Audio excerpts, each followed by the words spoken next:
Morning my dear student, welcome to my channel KPS academy. आज हमारे channel KPS academy में आप लोगों का स्वागत है।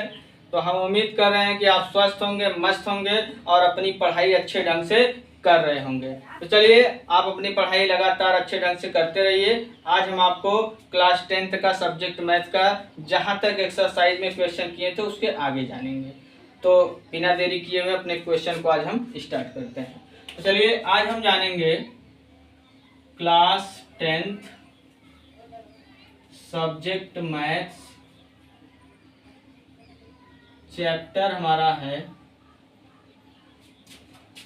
Linear pair of equation in two variable.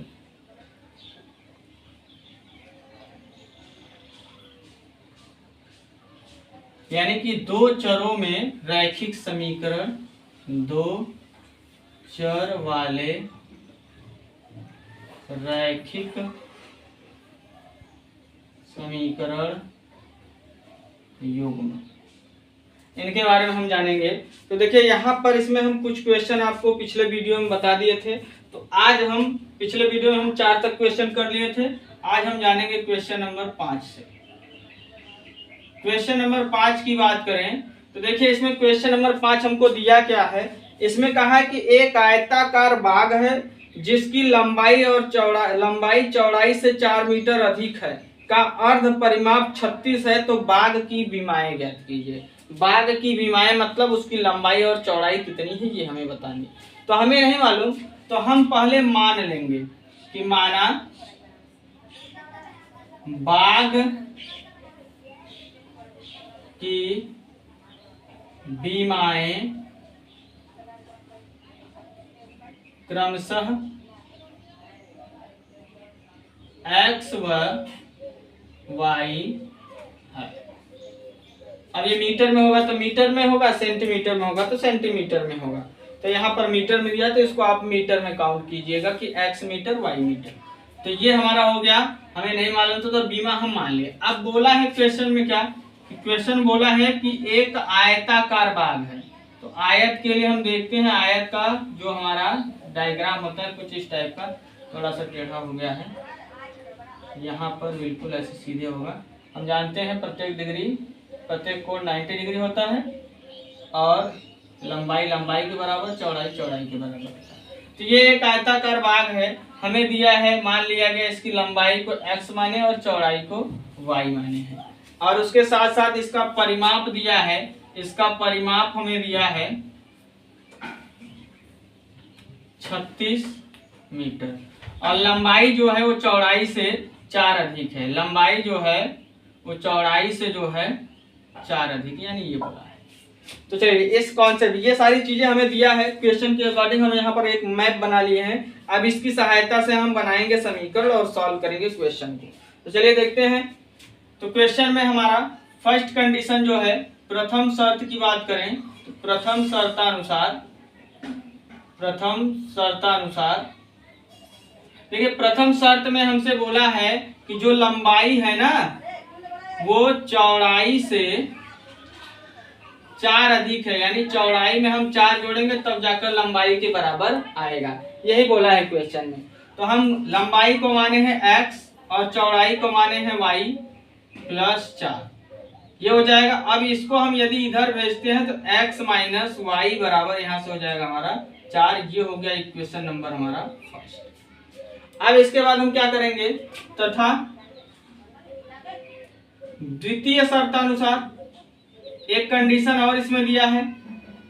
द्वितीय शर्तानुसार यदि दूसरे कंडीशन में, दूसरे शर्त में हम देखें तो देखिए, दूसरे शर्त में बोला है कि इसका परिमाप जो है, परिमाप नहीं, अर्ध परिमाप दिया है। इसका जो है अर्ध परिमाप, यानी परिमाप का आधा, अर्ध परिमाप जो दिया है, अर्ध परिमाप जो दिया है इसका, वो हमारा है 36। तो हमें मालूम होना चाहिए कि आयत का परिमाप जो होता है वो होता है 2 गुणे लंबाई प्लस चौड़ाई, ये होता है। तो इसका आधा जो होगा, यदि आधा निकालना है तो 2 से भाग दे दीजिए, तो यानी इसका जो हमारा अर्ध परिमाप होगा वो लंबाई प्लस चौड़ाई होगा ये, यानी हमारा ये लंबाई प्लस चौड़ाई, तो लंबाई x प्लस चौड़ाई y बराबर 36। ये हो गया हमारा समीकरण नंबर, इतना आपको आना चाहिए, ये आएगा तभी आप क्वेश्चन को आगे लगा पाएंगे। अब आगे ध्यान देंगे, आगे इसमें देखा जाए तो यहाँ पर हम इन दोनों समीकरण को सॉल्व करके x और y की वैल्यू निकालेंगे। x और y की वैल्यू निकालने के लिए नेक्स्ट एक्सरसाइज में आप पढ़ेंगे कि विलोपन विधि, वज्रगुणन विधि और उसके साथ साथ हमारा प्रतिस्थापन विधि से दो चर वाले रैखिक समीकरण दिए हैं तो उसे हल कीजिए। तो यहाँ पर हम विलोपन विधि का यूज करेंगे। विलोपन विधि में करना क्या है, या तो x वाला टर्म या तो y वाला टर्म देखेंगे एक बराबर है कि नहीं। बराबर है तो यदि चिन्ह समान है तो उस कंडीशन में हम घटाएंगे, यदि चिन्ह हमारा डिफरेंट है यानी प्लस और माइनस है तो वहां हम जोड़ेंगे। तो हम यहाँ यदि y वाले टर्म को हटाना चाहें तो देखिए y बराबर है और ये माइनस में प्लस में है, तो भिन्न भिन्न चिन्ह रहेगा तो वहां हम जोड़ेंगे। तो लिख लेंगे समीकरण 1 व 2 को जोड़ने पर, यदि इन दोनों समीकरण को हम जोड़ते हैं तो देखिए जोड़ने पर हमारा क्या हो जाएगा, ये y से y कट जाए क्योंकि ये प्लस माइनस है, और x से x जुड़कर ये 2x हो जाएगा। 36 में 4 जोड़ देंगे तो ये 40 हो जाएगा, यानी x बराबर आ गया हमारा 20। अब इसके बाद हम क्या करेंगे, x का मान समीकरण 1 में रख दे चाहे 2 में रख दे, समीकरण नंबर 1 में रखने पर, समीकरण 1 में यदि हम रखते हैं तो जहां x है वहां 20 रख देंगे, तो ये 20 माइनस वाई बराबर 4 हो जाएगा। अब माइनस वाई है, y को इधर भेज देंगे तो प्लस वाई हो जाएगा। ये 20 है, ये प्लस 4 है, इधर भेजेंगे तो माइनस 4 हो जाएगा। ये आपको पक्षांतर करने आना चाहिए कि जो माइनस रहता है दूसरे साइड जाता है, बराबर के दूसरी ओर जाएगा तो प्लस हो जाएगा, और माइनस रहेगा तो प्लस, अब प्लस रहेगा तो माइनस। 20 में से अब 4 घटा देंगे तो यह आ जाएगा 16।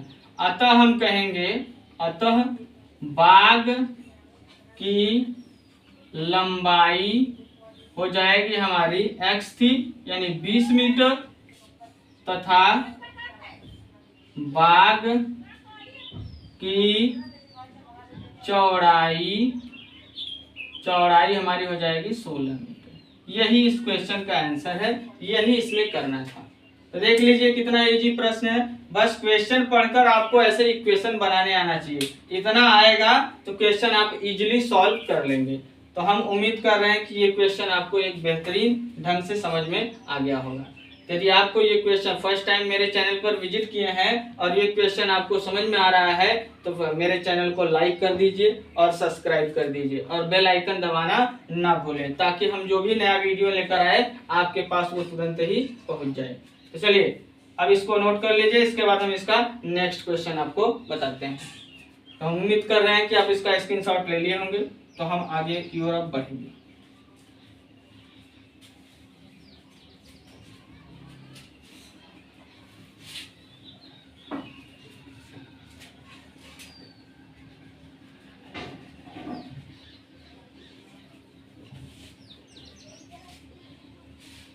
अब देखिए इसमें क्वेश्चन नंबर हमारा 6 है। छठे की बात करें तो क्वेश्चन नंबर 6 में बोला क्या है, इसमें कहा गया कि एक रैखिक समीकरण 2x + 3y - 8 बराबर 0 दी गई है। तो दो चरों में एक ऐसी रैखिक समीकरण लिखिए ताकि प्राप्त युग्म का ज्यामितीय निरूपण जैसा कि प्रतिच्छेद करती रेखाएं हो, समांतर रेखाएं हो और समपाती रेखाएं। क्वेश्चन बिल्कुल इजी है, पीछे हम कॉन्सेप्ट इसका पढ़े हुए हैं, तो देखिए कितना इजीली ये भी क्वेश्चन लग जाएगा। तो यदि हम क्वेश्चन की बात करें तो सबसे पहले क्वेश्चन में हमें दिया जो है उसे लिख लेते हैं। तो क्वेश्चन में हमें एक रैखिक समीकरण दिया है, एक रैखिक समीकरण दिया है हमको 2x + 3y - 8 बराबर 0। ये एक रैखिक समीकरण दिया हुआ है और बोला है कि दूसरा लिखकर बताइए। तो पहला वाला क्वेश्चन में बताना है कि ये रेखा जो दूसरा खींचना है वो परस्पर इसको प्रतिच्छेद करती हो, यानी प्रतिच्छेदी रेखा हो। ये हमारा क्या होना चाहिए, प्रतिच्छेद करती रेखाएं हो।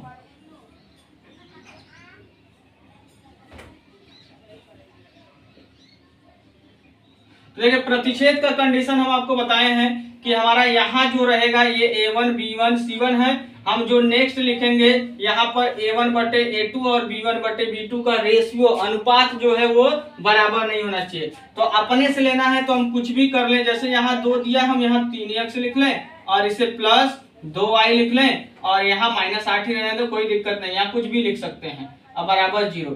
तो ऐसा लिखने से देखिए यहाँ पर देखा जाए तो ये 2/3 जो हो जाएगा और ये 3/2, तो ये दोनों बराबर नहीं आ रहे हैं। तो यही तो होता है प्रतिच्छेद का कंडीशन। यानी ये जो हम रेखा नया लिए हैं रेखा का समीकरण, ये इस रेखा के लिए कैसी रेखा है, दो चर में भी लिखा गया है, तो 2 चर वाला ये जो रेखा रैखिक समीकरण है वो इस रेखा के लिए प्रतिच्छेद करती हुई रेखा है। तो ये हो गया पहले क्वेश्चन का आंसर। इसी में दूसरा क्वेश्चन बोला है क्या, दूसरा क्वेश्चन बोला है कि वो रेखा जो लेंगे आप वो समांतर रेखाएं होनी चाहिए। तो समांतर रेखा की बात यदि हम करते हैं, समांतर रेखाएं, तो समांतर रेखाएं होने के लिए समांतर रेखाएं, समांतर के लिए बताया गया है, समांतर के लिए कंडीशन होता है हमारा a1/a2 equal to b1/b2 is not equal to c1/c2। यानी हमको बस करना क्या है, जैसे यहाँ 2 दिया है, इन नंबर्स में किसी का मल्टीप्लाई कर लीजिए। 2 दिया है तो इसे 4x लिख लीजिए और यहाँ पर हमारा 3y दिया है तो इसे 3 दूनी के 6y लिख लीजिए और 8 को बस चेंज कर लीजिए, 8 की जगह -8 है +8 कर लीजिए या कोई नंबर और लिख सकते हैं। तो अब देखिए ये हो गया 0। अब यहाँ पर देखा जाए तो देखिए ये 2/4 हो जाएगा और यहाँ पर देखेंगे तो ये 3/6 हो जाएगा और ये -8 और ये +8। अब देखा जाए तो इसको काटेंगे 1/2, इसको काटेंगे 1/2, इसको काटेंगे -1, तो ये हो गया 1/2, ये हो गया 1/2, ये हो गया -1। तो देखिए ये दोनों बराबर आ जा रहे हैं, ये बराबर नहीं आ रहा है। तो a1/a2 b1/b2 बराबर आ रहा है लेकिन c1/c2 बराबर नहीं आ रहा है। इसका मतलब ये जो हम रेखा का समीकरण लिए हैं वो इस रेखा के लिए कैसी रेखा है, समांतर रेखा है। इसी प्रकार इसके लिए तीसरी रेखा की बात करते हैं, तीसरे समीकरण की। तो देखिए तीसरा समीकरण बोला है समपाती रेखाएं, समपाती रेखाएं हैं।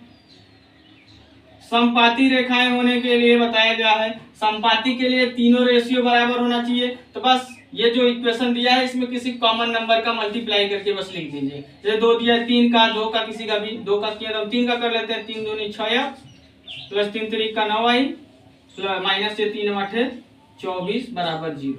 तो आप देखिए यहाँ से जब तुलना करेंगे तो ये 2/6 हो जाएगा, ये 3/9 हो जाएगा और ये हमारा -8/-24 हो जाएगा। काट दीजिए, 2 1 कम 2, 2 3 6, 3 1 कम 3, 3 3 का 9, 8 1 कम 8, 8 3 का 24, माइनस से माइनस कैंसिल। तो देख लीजिए 1/3, 1/3, 1/3, तीनों बराबर हो गए। तो यही तो है कंडीशन समपाती का, जब तीनों बराबर हो जाते हैं तो वो समपाती का कंडीशन होता है। यानी ये जो रेखा हम खींचे हैं ये रेखा इस रेखा के लिए क्या है, समपाती रेखा है। तो हम उम्मीद कर रहे हैं कि ये क्वेश्चन भी आपको बेहतर ढंग से समझ में आ गया होगा। ऐसे ही हमें उदाहरण देना, एग्जाम्पल देना था अपने से, तो हम कैसे बनाएं ये आपको बता दिए। ऐसे आपको भी एग्जाम में आएगा तो बनाना होगा और इस क्वेश्चन को भी आप इम्पोर्टेंट मानते हुए चलिएगा। ऐसा क्वेश्चन भी एक एग्जाम में आया हुआ है। तो चलिए इसको नोट कर लीजिए, इसका स्क्रीनशॉट ले लीजिए, तो फिर इसके आगे हम नेक्स्ट और लास्ट क्वेश्चन इस एक्सरसाइज का जानेंगे। तो हम उम्मीद कर रहे हैं कि आप इसका स्क्रीनशॉट ले लिए होंगे। अब इसके आगे हम इसका नेक्स्ट और लास्ट क्वेश्चन जानेंगे।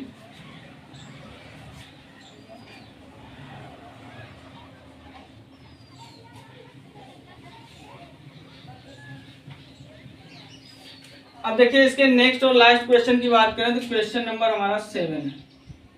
और क्वेश्चन नंबर 7 की बात करते हैं तो क्वेश्चन नंबर 7 में हमसे बोला क्या है कि समीकरणों x - y + 1 बराबर 0, 3x + 2y - 12 बराबर 0 का ग्राफ खींचिए और x अक्ष और इन रेखाओं से बने त्रिभुज के शीर्षों के निर्देशांक ज्ञात कीजिए और त्रिभुजाकार पटल को छायांकित कीजिए। ये प्रश्न है। तो चलिए हम बनाते हैं। तो हमें दिया गया है समीकरण हमें दिया गया है, जैसे कि पहला समीकरण दिया है x - y + 1 बराबर 0 और दूसरा, इसे हम इक्वेशन नंबर फर्स्ट मान लेते हैं। दूसरा समीकरण दिया गया हमें 3x + के 2y - के 12 बराबर 0, ये इक्वेशन नंबर हमारा सेकेंड हो गया।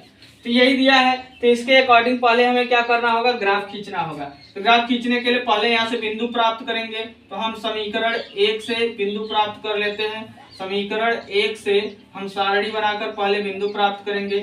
तो देखिए यहाँ से हम यदि 2 पॉइंट ढूंढते हैं तो एक बार x की वैल्यू 0 लेंगे, एक बार y की। यदि इसमें x की वैल्यू 0 रखते हैं तो y की वैल्यू 1 आएगी, और यदि y की वैल्यू 0 रखते हैं तो x की वैल्यू 1 आएगी। यही हमारा कॉन्सेप्ट है, इसको ध्यान देंगे। अब इसके बाद यहाँ से हमारा हो जाए क्या, यहाँ से y की वैल्यू 0 रखते हैं तो x की वैल्यू -1 आएगी। सॉरी, यहाँ पर हमारा क्या हो जाएगा, क्योंकि ये 0 हो जाएगा, ये +1 इधर जाएगा तो -1। 2 से समीकरण 2 से अब पॉइंट्स को ढूंढते हैं, तो यहाँ पर ध्यान देंगे, यहाँ से भी सारणी हम बना लेते हैं।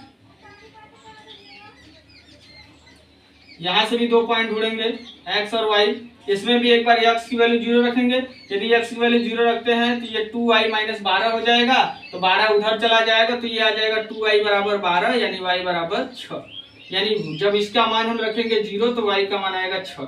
और x की वैल्यू यदि 0 और y की वैल्यू 0 रखते हैं, यदि इसकी वैल्यू 0 रख दें तो इसकी वैल्यू 0 रखने पर यहाँ पर हमको मिलेगा क्या, इसकी वैल्यू 0 रखेंगे तो ये मिलेगा 3x - 12 = 0। तो ये हो जाएगा 3x = 12, यानी x = 3 × 12, यानी x का मान तब मिलेगा हमको 4। तो ये पॉइंट्स हैं, इन पॉइंट्स के अकॉर्डिंग हम ग्राफ खींचेंगे। जैसे यहाँ पर हमको पॉइंट्स मिला 0, 6 और 4, 0। अब इन पॉइंटों से हम क्या करेंगे, ग्राफ खींचेंगे। चलिए हम ग्राफ खींच लेते हैं। अब ग्राफ खींचते हैं, तो ग्राफ खींचने के लिए पहले हमें कार्टेशियन तल बनाना होगा, x एक्सिस y एक्सिस के अकॉर्डिंग। ये हमारा x एक्सिस, ये x डैश हो गया, ये y हो गया, ये y डैश हो गया, और ये हमारा ओरिजिन यानी मूल बिंदु 0 हो गया। सबसे मैक्सिमम वैल्यू देखा जाए 6, तो 6 तक हम लेते हैं। जैसे 1 2 3 4 5 6, इधर करें 1 2 3 4 5 6, इधर करें 1 2 3 4 5 6, इधर करें 1 2 3 4 5 6।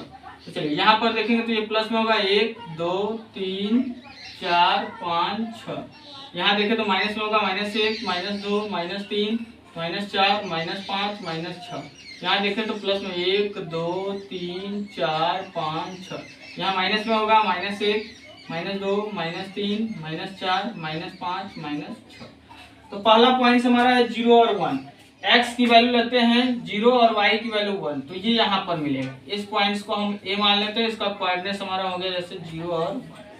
नेक्स्ट की बात करें तो -1 और 0, x की वैल्यू -1 यहाँ और y की वैल्यू 0, तो इसे हम b पॉइंट्स मान लेते हैं। इसका कोऑर्डिनेट्स हो गया -1, 0। इन दोनों पॉइंट्स को मिलाएं तो ये कुछ इस टाइप से रेखा मिलेगी हमको, और ये रेखा हो गई हमारी समीकरण 1 को रिप्रेजेंट कर रहा है। तो x - y + 1 = 0, ये इस रेखा को रिप्रेजेंट कर रहा है। नेक्स्ट वाले की बात करें दूसरे से, x की वैल्यू 0 और y की वैल्यू 6, यानी यहाँ पर मिलेगा। ये मिल गया हमको पॉइंट C, इसको मान लेते हैं। इसका कोऑर्डिनेट्स हो गया हमारा क्या, जैसे कि 0, 6। नेक्स्ट वाले की बात करें इसकी, तो इससे हमारा 4, 0, x की वैल्यू 4 और y की वैल्यू 0, इसको d मान लेंगे। तो यहाँ से हो गया हमारा क्या, इसका कोऑर्डिनेट्स 4, 0। अब इन दोनों पॉइंट्स को हम क्या करेंगे, आपस में मिला लेंगे। इन दोनों पॉइंट्स को आपस में मिलाते हैं तो देखिए ये दोनों पॉइंट्स एक दूसरे को इंटरसेक्ट यहाँ पर कर रहे हैं। अब जब इंटरसेक्ट कर रहे हैं तो वो इंटरसेक्ट पॉइंट भी यहाँ हमें मालूम होना चाहिए, और वो इंटरसेक्ट पॉइंट हमारा क्या होगा, इन दोनों समीकरण को सॉल्व करके x y की वैल्यू जो आएगी वो ली जाएगी। तो यानी इनको ऐसा सॉल्व किया जाए, सॉल्व करके पहले x y की वैल्यू हम फाइंड आउट कर लें। तो यहाँ से x y की वैल्यू फाइंड आउट करने के लिए यहाँ पर हो जाएगा हमारा क्या, यहाँ पर हो जाएगा, यदि इसमें हम मल्टीप्लाई कर देते हैं 2 से, तो 2 से करेंगे तो देखिए ये हो जाएगा 2x - 2y + 2 = 0। अब विलोपन विधि का यूज करें तो इन दोनों समीकरण में देखा जाए तो अब y वाला टर्म जो है वो बराबर आ गया। तो y वाला टर्म जब बराबर आ जाएगा और ये माइनस में प्लस में, तो इसको जोड़ लेंगे। तो जब इसको जोड़ेंगे तो देखिए इसको जोड़ने पर 2x - 2y और ये +2 = 0 है। इसकी बात करें तो 3x + 2y - के 12 = 0।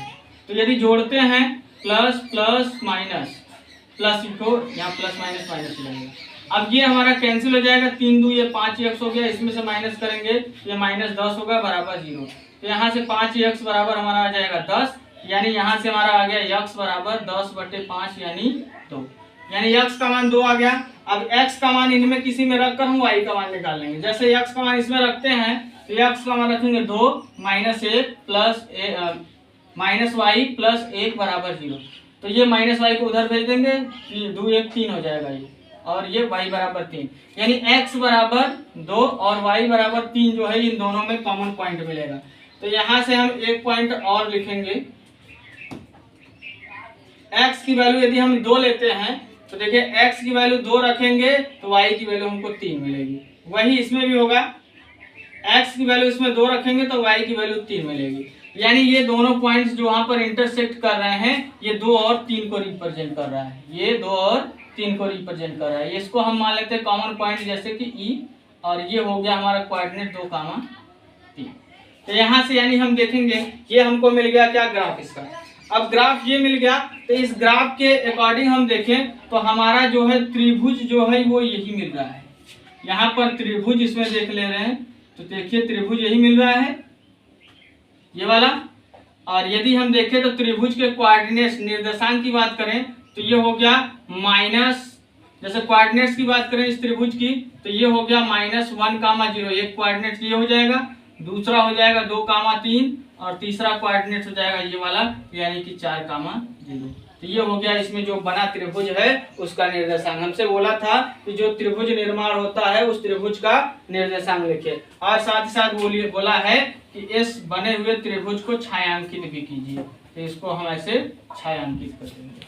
तो ये हमारा त्रिभुज में, ये इस क्वेश्चन का आंसर हो गया। देख लीजिए क्वेश्चन कैसा है, थोड़ा सा टिपिकल है क्योंकि इसमें ये सॉल्व करके x y निकालना होगा। तो ये हमारा अगले एक्सरसाइज में है, बट यहाँ पर हम थोड़ा सा सीखे रहेंगे तो वहां जाएंगे तो और अच्छे से सीख लेंगे। तो हम उम्मीद कर रहे हैं कि ये क्वेश्चन आपको अच्छे ढंग से समझ में आ गया होगा। यदि नहीं आया है तो एक बार खुद से देखकर फिर से उसको आप रिवाइज करके खुद से लगाइएगा, तब ये क्वेश्चन आपको अच्छे ढंग से समझ में आ जाएगा। तो हम उम्मीद कर रहे हैं कि आपको सारा क्वेश्चन आज का समझ में आया होगा। यदि सारा क्वेश्चन आज का समझ में आया है तो मेरे चैनल को लाइक सब्सक्राइब करना ना भूलें, और साथ साथ अपने मित्र दोस्तों में भी शेयर करें ताकि वो भी ये सारे क्वेश्चन लगाना सीख सके। तो चलिए इसका स्क्रीनशॉट ले लीजिए और अपने नोट्स को कंप्लीट कर लीजिएगा। तो आज के लिए बस इतना ही, आज हमारा ये एक्सरसाइज कंप्लीट होता है। नेक्स्ट वीडियो में नेक्स्ट डे हम आपको नेक्स्ट एक्सरसाइज को बताएंगे। तो आज के लिए बस इतना ही, धन्यवाद। जय हिंद, जय भारत, वंदे मातरम।